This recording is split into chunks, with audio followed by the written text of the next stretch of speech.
أعوذ بالله من الشيطان الرجيم. بسم الله الرحمن الرحيم.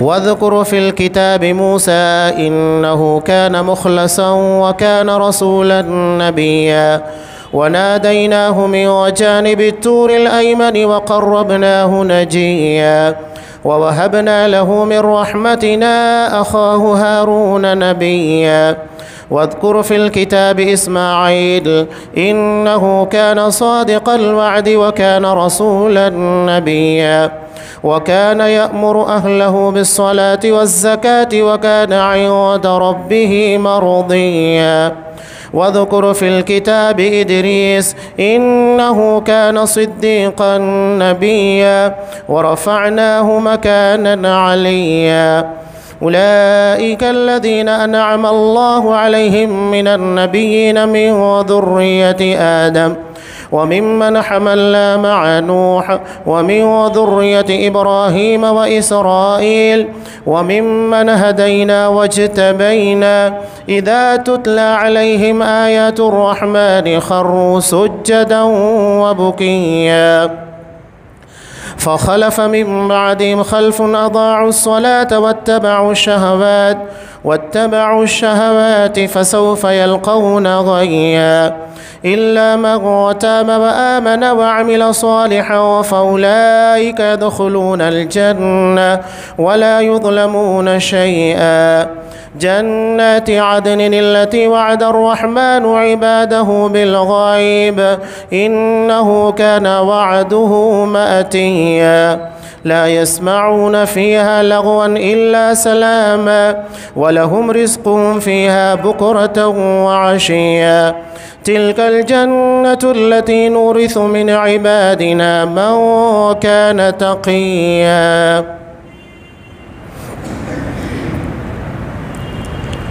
اس قرآن میں موسیٰ علیہ السلام کا ذکر بھی کر جو چنا ہوا اور رسول اور نبی تھا. ہم نے اسے طور کی دائیں جانب سے ندا کی اور راز گوئی کرتے ہوئے اسے قریب کر لیا اور اپنی خاص مہربانی سے اس کے بھائی کو نبی بنا کر عطا فرمایا. اس کتاب میں اسماعیل علیہ السلام کا واقعہ بھی بیان کر وہ بڑا ہی وعدے کا سچا تھا اور تھا بھی رسول اور نبی. وہ اپنے گھر والوں کو برابر نماز اور زکوٰۃ کا حکم دیتا تھا اور تھا بھی اپنے پروردگار کی بارگاہ میں پسندیدہ اور مقبول. اور اس کتاب میں ادریس علیہ السلام کا بھی ذکر کر وہ بھی نیک کردار پیغمبر تھا. ہم نے اسے بلند مقام پر اٹھا لیا. یہی وہ انبیاء ہیں جن پر اللہ تعالیٰ نے فضل و کرم کیا جو اولاد آدم میں سے ہیں اور ان لوگوں کی نسل سے ہیں جنہیں ہم نے نوح علیہ السلام کے ساتھ کشتی میں چڑھا لیا تھا، اور اولاد ابراہیم و یعقوب سے اور ہماری طرف سے راہ یافتہ اور ہمارے پسندیدہ لوگوں میں سے. ان کے سامنے جب اللہ رحمان کی آیتوں کی تلاوت کی جاتی تھی یہ سجدہ کرتے اور روتے گڑگڑاتے گر پڑتے تھے. پھر ان کے بعد ایسے ناخلف پیدا ہوئے کہ انہوں نے نماز ضائع کر دی اور نفسانی خواہشوں کے پیچھے پڑ گئے. سو ان کا نقصان ان کے آگے آئے گا بجز ان کے جو توبہ کر لیں اور ایمان لائیں اور نیک عمل کریں. ایسے لوگ جنت میں جائیں گے اور ان کی ذرا سی بھی حق تلفی نہ کی جائے گی. ہمیشگی والی جنتوں میں جن کا غائبانہ وعدہ اللہ مہربان نے اپنے بندوں سے کیا ہے بے شک اس کا وعدہ پورا ہونے والا ہی ہے. وہاں وہ لوگ کوئی لغو بات نہ سنیں گے، صرف سلام ہی سلام سنیں گے. ان کے لیے وہاں صبح و شام ان کا رزق ہوگا. یہ ہے وہ جنت جس کا وارث ہم اپنے بندوں میں سے انہیں بناتے ہیں جو متقی ہوں. سورہ مریم آیت نمبر 51 سے آیت نمبر 63.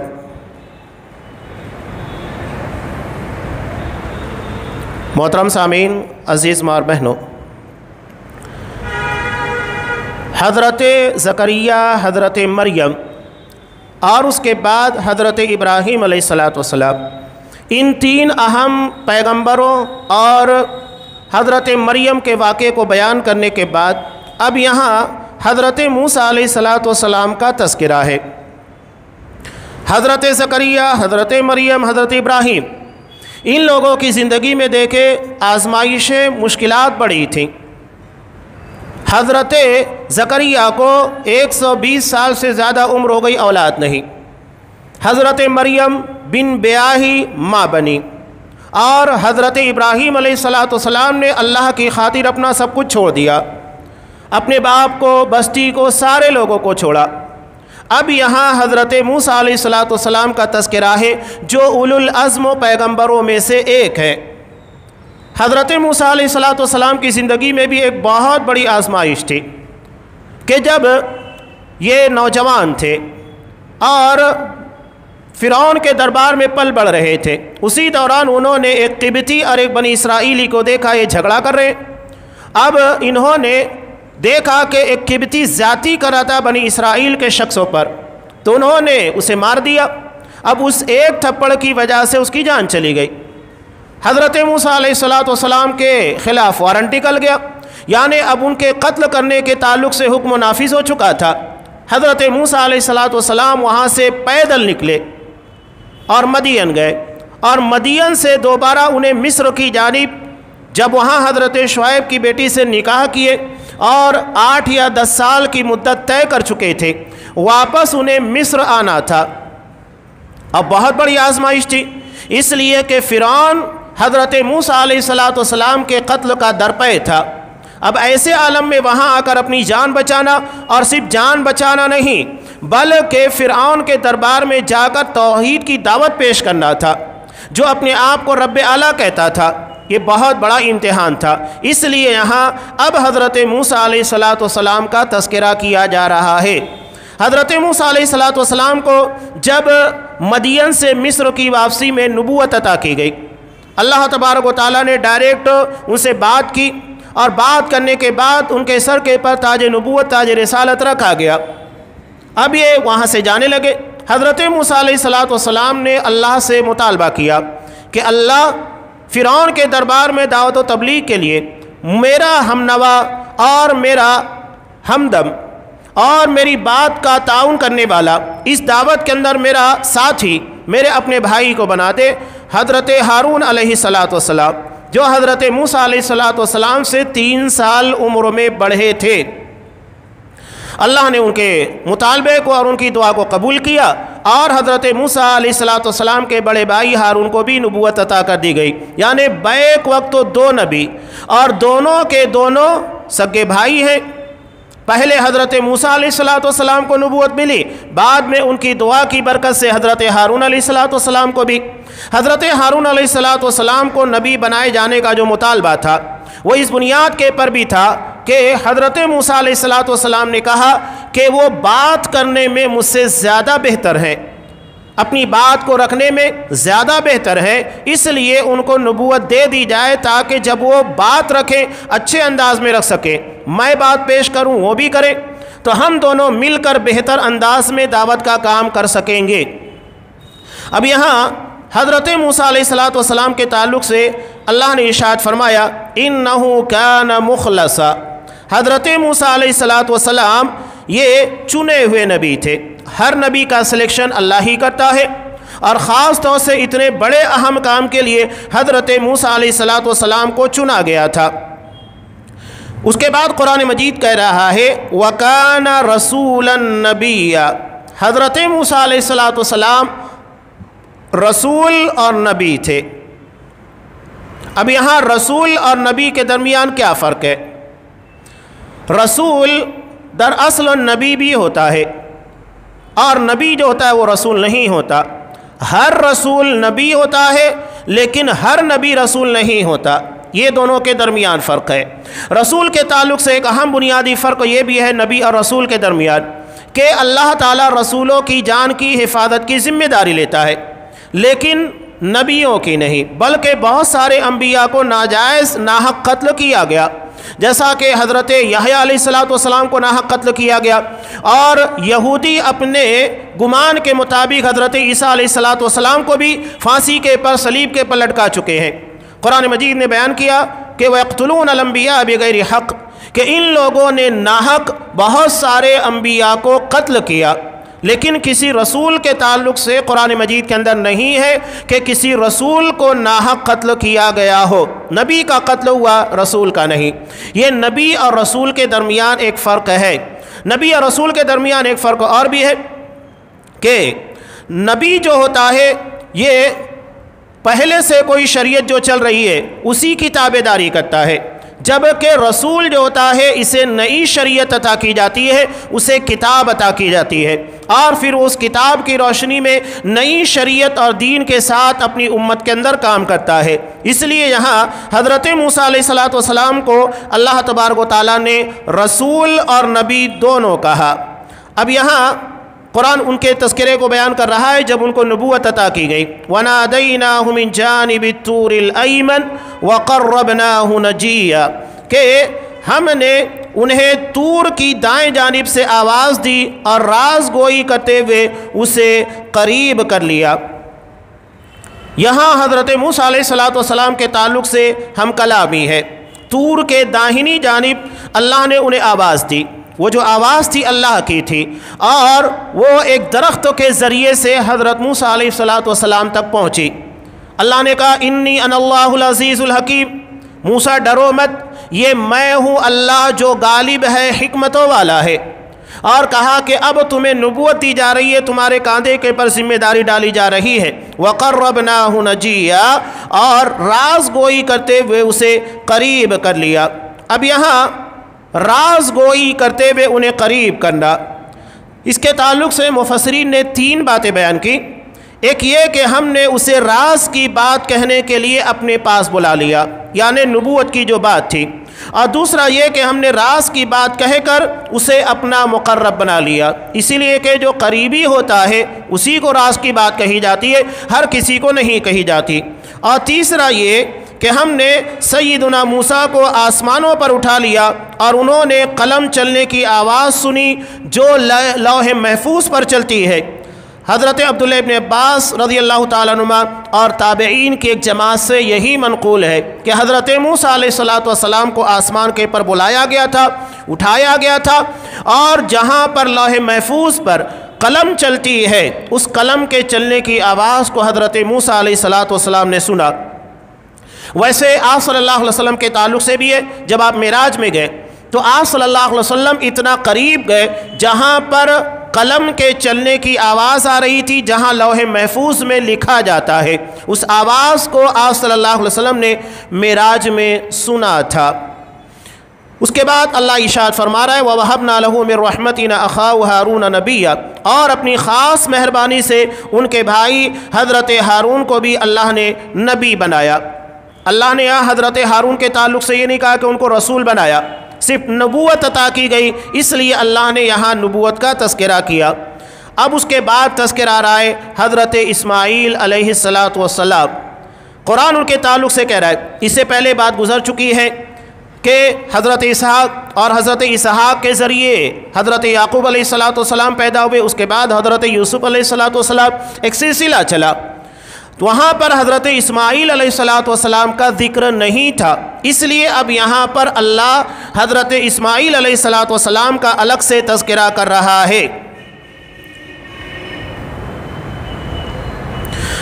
ان کے تعلق سے اللہ ارشاد فرماتا ہے اِنَّهُ كَانَ صَادِقَ الْوَعْدِ، کہ یہ اپنے وعدے کے پکے تھے، وَكَانَ رَسُولًا نَبِيًّا، اور یہ رسول بھی تھے، نبی بھی تھے۔ قرآن نے ان کے تعلق سے تین بیان دیے۔ پہلا یہ کہ وہ اپنے وعدے کے سچے تھے، اور ایسے بھی تمام انبیاء اور تمام رسول اپنے وعدے کے سچے ہوتے ہیں، لیکن یہاں خاص طور سے ان کی امتیازی شان کو اللہ نے بیان کیا کہ حضرت اسماعیل وعدے کے سچے تھے، یہاں تک کہ وعدہ کرنے کے بعد اگر جان قربان کرنا پڑے وعدہ وفائی کے لیے تو اپنی جان قربان کرنے کے لیے تیار، جیسا کہ اپنے والد سے کہا تھا جب حضرت ابراہیم علیہ السلام نے خواب دیکھا کہ انی اذبحک، اسماعیل میں تمہیں ذبح کرتے ہوئے اپنے آپ کو دیکھ رہا ہوں۔ یعنی ایک نبی کا خواب وحی الہی ہے، اس کی تعبیر یہی ہے کہ جیسا دیکھا گیا ویسا ہی کرنا ہے۔ چنانچہ حضرت اسماعیل نے کہا یا ابت افعل ما تؤمر، ابا جان آپ کو جو حکم ملا ہے آپ وہ کر بیٹھیے، آپ مجھے صابر پائیں گے اور اپنے بات کے پر جمع ہوا پائیں گے۔ ایسا نہیں کہ جان قربان کرنی پڑ رہی ہے تو میں جان قربان نہیں کروں گا، وعدہ خلافی کروں گا۔ اور وعدے کے مطابق انہوں نے اپنے آپ کو قربان ہونے کے لیے پیش بھی کیا۔ اور یہ واحد نبی ہے جو ذبیح اللہ ہے، یعنی جنہیں اللہ کے حکموں کے پر ذبح کیا جانے والا تھا، لیکن اللہ کو یہ منظور نہیں تھا، یہ آزمائش تھی، یہ امتحان تھا۔ ان کی جگہ کے پر جنت کا مینڈا پیش کیا گیا جسے حضرت ابراہیم علیہ السلام نے اپنے ہاتھوں سے ذبح کیا۔ اب یہاں یہود حضرت اسماعیل علیہ السلام کے تعلق سے کہتے ہیں کہ حضرت اسماعیل بڑے نہیں تھے بلکہ حضرت اسحاق بڑے تھے، اور ذبیح جو تھے وہ حضرت اسماعیل نہیں بلکہ حضرت اسحاق تھے، حالانکہ ایسی کوئی بات نہیں ہے۔ وضاحت اس بارے میں بالکل واضح ہے کہ حضرت اسماعیل یہ پہلی اولاد ہے، اکلوتی اولاد، اور ان کی موجودگی میں ہی یہ واقعہ پیش آیا۔ اس کے بعد قرآن مجید نے سورہ صافات کے اندر حضرت اسحاق علیہ السلام کی بشارت دی، یعنی اس واقعے کے بعد حضرت ابراہیم علیہ السلام کو اسحاق اور اس کے بعد یعقوب کی بشارت ملی۔ تو حضرت اسماعیل اصل میں ذبیح ہیں اور ان کے درمیان کوئی تفاوت نہیں۔ علامہ ازیں حضرت اسماعیل علیہ السلام کے 12 بیٹے تھے اور ایک بچی تھی۔ حضرت اسماعیل علیہ السلام کے جو بیٹے تھے قیدار، جو حضرت اسماعیل علیہ السلام کے صاحبزادے تھے، بڑی شہرت حاصل کی۔ نبی کریم صلی اللہ علیہ وسلم اسی قیدار کے نسل سے عدنان سے پیدا ہوئے، یعنی سلسلہ نسب عدنان اور آگے چل کے نسل ملتے ملتے یہ وہاں قیدار تک پہنچتا ہے، اور وہاں سے حضرت اسماعیل اور اس کے بعد حضرت ابراہیم علیہ السلام۔ تو آپ صلی اللہ علیہ وسلم حضرت اسماعیل علیہ السلام کی نسل سے تھے۔ آگے قرآن مجید ان کے تعلق سے بیان کر رہا ہے وَكَانَ يَأْمُرُ أَهْلَهُ بِالصَّلَاةِ وَالزَّكَاةِ، کہ حضرت اسماعیل اپنے گھر والوں کو نماز اور زکوٰۃ کا حکم دیا کرتے تھے، اور دعوت کا یہی طریقہ کار ہے، سب سے پہلے اپنے اہل خانہ کو دعوت دی جائے، اور اس کے بعد جو پڑوس میں ہے، سماج اور معاشرے کے اندر ہے، ان لوگوں کو دعوت دی جائے گی۔ سب سے پہلے اپنے گھر والوں کو شریعت کا پابند بنایا جائے اور یہ دعوت دھیرے دھیرے پھیلے گی۔ اس کے بعد وَكَانَ عِنْدَ رَبِّهِ مَرْضِيًّا، وہ اپنے پروردگار کی بارگاہ میں پسندیدہ اور مقبول تھے۔ یہاں نماز اور زکوٰۃ یہ دراصل حقوق اللہ اور حقوق العباد میں 2 اہم ترین چیزیں ہیں۔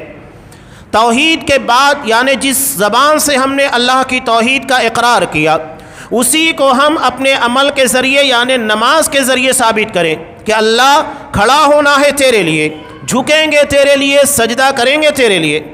تو ہر جگہ نماز کے اندر جتنی چیزیں بیان کی گئی ہیں دراصل یہ توحید کی عملی شکل ہے۔ اور اس کے بعد زکوٰۃ یہ بندوں کے درمیان، یوں سمجھ لیجئے سالانہ بندوں کے تعلقات کو مضبوط کرنے کی مہم ہے، تاکہ بندوں کے ساتھ تعلقات مضبوط ہو سکے۔ اور نماز یہ روزانہ 5 وقتہ ہے، چنانچہ اس باب میں کوئی مداہنت نہیں ہے کہ نماز کے تعلق سے کوئی نرمی برتی جائے۔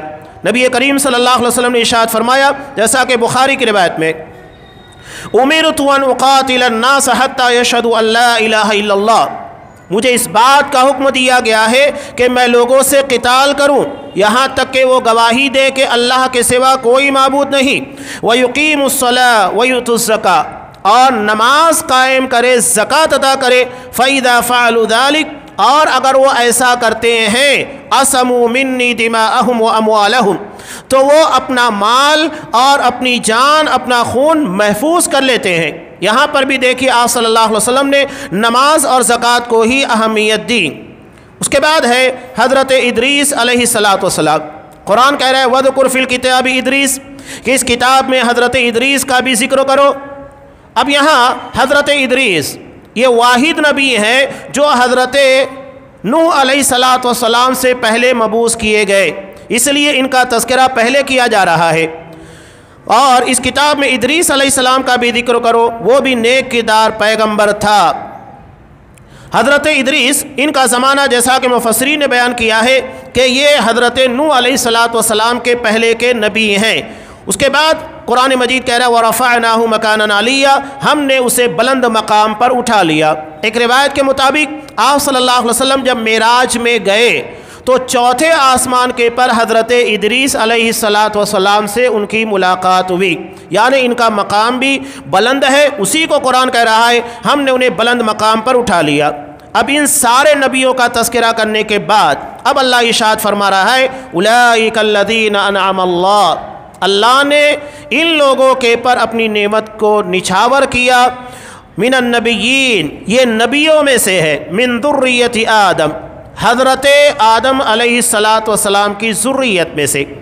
اب یہاں حضرت نوح علیہ السلام سے پہلے اللہ نے حضرت آدم علیہ السلام کی ذریت کا تذکرہ کیا کہ ان کی ذریت سے نبی بنے۔ اس کے بعد حضرت نوح علیہ السلام ہیں، قرآن تذکرہ کرتا ہے وَمِمَّنْ حَمَلْنَا مَعَ نُوحٍ۔ اس کے بعد نبوت کا جو سلسلہ تھا یہ حضرت نوح علیہ السلام کی طرف چلا گیا۔ حضرت نوح علیہ السلام کے زمانے میں جتنے افراد ان کی کشتی میں سوار تھے طوفان کے آنے کے بعد اتنے ہی لوگ تھے، جن کی تعداد 40 جیسا کہ تفسیر کے اندر بیان کی گئی ہے۔ اور اس کے بعد یہاں سے دنیا میں نئی نسل جاری ہوتی ہے، اس لیے قرآن مجید کہہ رہا ہے وَمِمَّنْ حَمَلْنَا مَعَ نُوحٍ، جو حضرت نوح علیہ السلام کے ساتھ سوار تھے۔ اس کے بعد نبوت کا سلسلہ خاص کر دیا گیا حضرت ابراہیم علیہ السلام کی نسلوں میں، اسی لیے قرآن کہہ رہا ہے وَمِن ذُرِّيَّةِ ابراہیم، حضرت ابراہیم علیہ السلام کی ذریت میں سے تھے۔ وَإِسْرَائِيلَ، اور اس کے بعد یہاں دو حصے بنے، ایک حضرت اسرائیل جو حضرت اسحاق علیہ السلام کے بیٹے تھے، اور ایک حضرت اسماعیل جن کی نسل سے واحد نبی اور رسول محمد رسول اللہ صلی اللہ علیہ وسلم ہوئے۔ اور حضرت اسرائیل کی جو نسل تھی وہاں سے بنی اسرائیل کے تمام انبیاء اور تمام رسول ہوئے، اسی میں حضرت یوسف علیہ السلام ہے، حضرت عیسیٰ ہے، حضرت موسیٰ ہے، حضرت یحییٰ، حضرت زکریا، حضرت یونس، تمام انبیاء اور رسول انہی کی نسل سے ہے۔ اس لیے قرآن ان سلسلوں کا یہاں تذکرہ کر رہا ہے۔ وَمِمَّنْ هَدَيْنَا وَاجْتَبَيْنَا، اور ہماری طرف سے راہ یافتہ اور ہمارے پسندیدہ لوگوں میں سے تھے۔ اِذَا تُتْلَى عَلَيْهِمْ آیَاتُ الرَّحْمَٰنِ، کہ جب ان کے سامنے اللہ رحمان کی آیتوں کی تلاوت کی جاتی تھی یہ سجدہ کرتے، روتے، گڑ گڑاتے، گر پڑتے تھے۔ یہ سجدہ تلاوت کی آیت ہے۔ قرآن مجید میں کل 15 سجدہ تلاوت ہے۔ سجدہ تلاوت کے تعلق سے کہ آپ صلی اللہ علیہ وسلم جب اس کے پاس سے گزرتے، یعنی جب آیت کے پر سے، جیسا کہ یہاں آیت آئی، تو آپ اسی جگہ یعنی اس آیت کے ختم ہونے پر سجدہ کرتے۔ سجدہ تلاوت کے تعلق سے بات یاد رکھیے، ہمارے ہاں بعض لوگ غلطیاں کرتے، قرآن مجید پڑھ رہے ہیں اکٹھا 2 3 4 سجدے ہو جاتے، اس کے بعد سجدہ کرتے ہیں، نہیں۔ آپ صلی اللہ علیہ وسلم کی سنت ہے جس آیت کے پر سے آپ گزرتے تھے اسی آیت کے پر آپ سجدہ کرتے، یہ نہیں کہ آپ سجدوں کو جمع کرتے۔ سجدہ تلاوت واجب نہیں ہے، واجب ہوتا تو اسے چھوڑ دینا گناہ ہوتا، یہ مستحب ہے۔ حضرت عمر فاروق رضی اللہ تعالیٰ عنہ سے مروی ہے کہ لوگوں ہم سجدہ تلاوت سے گزرتے ہیں، جس نے سجدہ کیا اچھا کیا، اور جس نے سجدہ نہیں کیا تو کوئی حرج کی بات نہیں۔ آپ صلی اللہ علیہ وسلم کے سامنے ایک مرتبہ حضرت زید بن ثابت رضی اللہ تعالیٰ عنہ نے سورہ نجم کی تلاوت کی جس کے اخیر میں سجدہ ہے، آپ صلی اللہ علیہ وسلم نے اسے سنا لیکن سجدہ نہیں کیا۔ تو سجدہ تلاوت اگر کر لے تو بہتر ہے، اور اگر نہیں کرے تو کوئی حرج کی بات نہیں ہے۔ اب ان نسلوں کا تذکرہ کرنے کے بعد قرآن کہہ رہا ہے فَخَلَفَ مِن بَعْدِهِمْ خَلْفٌ، ان کے بعد برے جانشین پیدا ہوئے۔ ایک ہوتے اچھے جانشین اور ایک ہوتے ہیں برے جانشین، یعنی انبیاء کی نسلوں کے بعد جو نسل آئی یہ برے جانشینوں کی تھی، جو نبوت کے کاز اور اس کے مقصد کو آگے نہیں بڑھا پائے اور علم نبوت کے تعلق سے لوگوں کو فیضیاب نہیں کر سکے۔ اب ان لوگوں کے تعلق سے قرآن مجید نے 2 باتیں بیان کی، ایک ہے اضاعوا الصلاۃ، نماز کو ضائع کیا، اور دوسرا ہے واتبعوا الشہوات، اور نفسانی خواہشوں کے پیچھے پڑ گئے۔ دو چیزیں خاص طور سے قرآن مجید نے ان لوگوں کی ہائی لائٹ کی، گمراہیوں کی۔ نماز چھوڑنے کا تذکرہ قرآن نے نہیں کیا کہ انہوں نے نماز چھوڑ دی، قرآن نے کیا کہا؟ نماز ضائع کی، یعنی وہ نماز پڑھتے تھے لیکن نماز جیسے پڑھنا چاہیے ویسے نہیں پڑھتے تھے۔ نماز کا چھوڑنا تو اپنی جگہ پر مسلم ہے کہ اگر کوئی جان بوجھ کر نماز کو ترک کرتا ہے تو کافر ہے، لیکن یہاں نماز چھوڑنے کا نہیں، نماز پڑھنے کے بعد اسے ضائع کرنے کا ہے۔ اب نماز ضائع کئی طریقے سے ہو سکتی ہے کہ انسان نماز باجماعت اہتمام نہ کرے، یہ نماز کا ضیاع ہے، اس لیے کہ باجماعت نماز کو فرض کیا گیا ہے۔ علاوہ ازیں نماز کے ضیاع میں یہ بھی ہے کہ آپ نماز کو نبی کی سنت کے مطابق نہ پڑھیں، بلکہ نماز کے ضیاع میں ایک بات اور بھی ہے کہ آپ صلی اللہ علیہ وسلم نے سورہ فاتحہ کے تعلق سے کہا لا صلاۃ لمن لم یقرأ بفاتحۃ الکتاب، کہ اس کی نماز ہی نہیں جو سورہ فاتحہ نہ پڑھے۔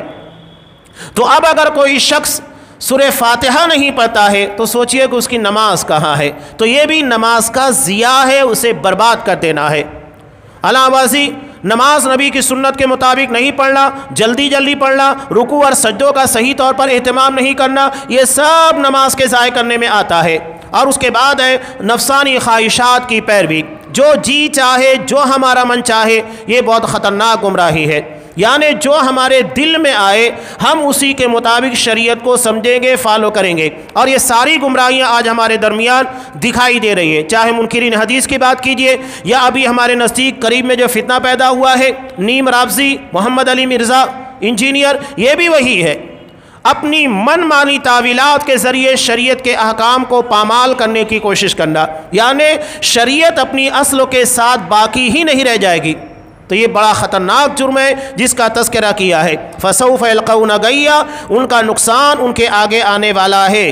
اب یہاں غی اس کے تعلق سے نبی کریم صلی اللہ علیہ وسلم نے حدیث کے اندر ارشاد فرمایا کہ یہ جہنم کی ایک وادی ہے، جہنم کی ایک وادی کا نام غی ہے، اسی کو قرآن کہہ رہا ہے فسوف یلقون غیا، کہ یعنی قریب یہ غی وادی میں داخل ہوں گے۔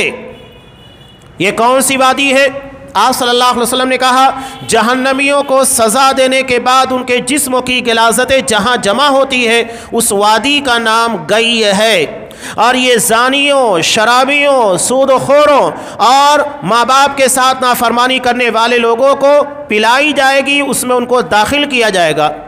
یہ بڑی خطرناک وادی ہے، اللہ حفاظت فرمائے۔ اس کے بعد قرآن مجید ایک پیاری بات کہہ رہا ہے کہ ٹھیک ہے غلطیاں گمراہیاں ہوئی، اگر کوئی شخص توبہ کر لے، توبہ تو شرک کو بھی معاف کر دیتا ہے، کہ اگر کوئی مشرک ہے اس نے شرک کیا ہے توبہ کر لے، اللہ اس کی توبہ قبول کرے گا۔ جب توبہ شرک جیسے عظیم گناہ کی معافی کا ذریعہ بن سکتا ہے تو دیگر گناہوں کی معافی کا ذریعہ کیوں نہیں بن سکتا؟ تو یہ نماز کو ضائع کرنا، نفسانی خواہشات کی پیروی کرنا۔ اس کے بعد قرآن کہہ رہا ہے من تاب و آمن و عمل صالحا، کہ جو توبہ کرے، ایمان لائے اور عمل صالح کرے۔ اب یہاں قرآن نے تین باتیں بیان کی، توبہ، ایمان لے کر آنا، عمل صالح۔ توبہ سمجھ میں آتا ہے غلطی کا اعتراف ہے، صحیح راستے کی طرف آنا ہے۔ ایمان یعنی عقیدے کی جو خرابیاں پیدا ہو گئی ہے نفسانی خواہشات کی بنیاد کے پر، اسے صحیح کرو، اپنے عقیدے کو درست کرو۔ یہ نہیں کہ عقیدہ درست نہیں کرو گے توبہ ہو جائے گی، نہیں، بلکہ اپنی سابقہ تمام گمراہیوں سے توبہ کرو۔ اس کے بعد وعمل صالحا، اور اس کے بعد تمہیں نیک عمل بھی کرنا ہوگا، پریکٹیکلی ثابت کرنا ہوگا کہ ہاں ہم اپنی غلطی سے رجوع کر چکے ہیں۔ تو اس کا نتیجہ کیا ہوگا؟ فَأُولَٰئِكَ يَدْخُلُونَ الْجَنَّةَ، اللہ ان کو جنت میں داخل کرے گا جہاں ان کے ساتھ کوئی ظلم نہیں ہوگا۔ اب یہاں ضمناً ایک بات بہت اہم ہے، قضائے عمری، جیسا کہ آج ہمارے ہاں لوگوں نے بنا لی ہے جس کا حدیث سے کوئی تعلق نہیں ہے۔ یہ کہتے ہیں کہ ہر نماز کے بعد ایک نماز ایکسٹرا پڑھو، یعنی ابھی نماز عشاء پڑھیے، اس کے بعد احتیاطی طور پر نماز عشاء اور پڑھ لو۔ یہی معاملہ فجر کا ہے، ظہر کا ہے، عصر کا بھی ہے، مغرب کا بھی۔ اس طرح انسان اپنی نمازیں دہراتا چلے گا، جو پرانی نمازیں چھوٹ چکی ہیں وہ قضا ہو جائیں گی۔ اسے قضائے عمری سے تعبیر کیا جاتا ہے۔ اب سوال یہ پیدا ہوتا ہے، ایک شخص کی 10 سال کی نماز چھوٹی ہے، اب اس کے بعد وہ نماز پڑھنے کی پابندی کر رہا ہے اور رجوع کر لیتا ہے، توبہ کر لیتا ہے، اپنے ایمان کی درستگی کر لیتا ہے، عمل صالح کرنے لگتا ہے۔ اب اس نے 10 سال کی نماز چھوٹی تھی، 1 سال 2 سال 3 سال پڑھی، اب یوں ہوا کہ 3 سال کے بعد اس کی وفات ہو گئی۔ اب یہ بتاؤ کہ اس کی نماز کا کیا ہوگا جو 7 سال کی باقی ہے؟ تو وہاں کہتے ہیں کہ اللہ بڑا غفور رحیم ہے، بخش دے گا، معاف کرے گا۔ تو قرآن یہاں نمازوں کے ضائع کرنے والے، نفسانی خواہشات کی پیروی کرنے والوں کے تعلق سے کہتا ہے اگر وہ توبہ کرے، ایمان لائے، عمل صالح کرے، اللہ معاف کر دے گا۔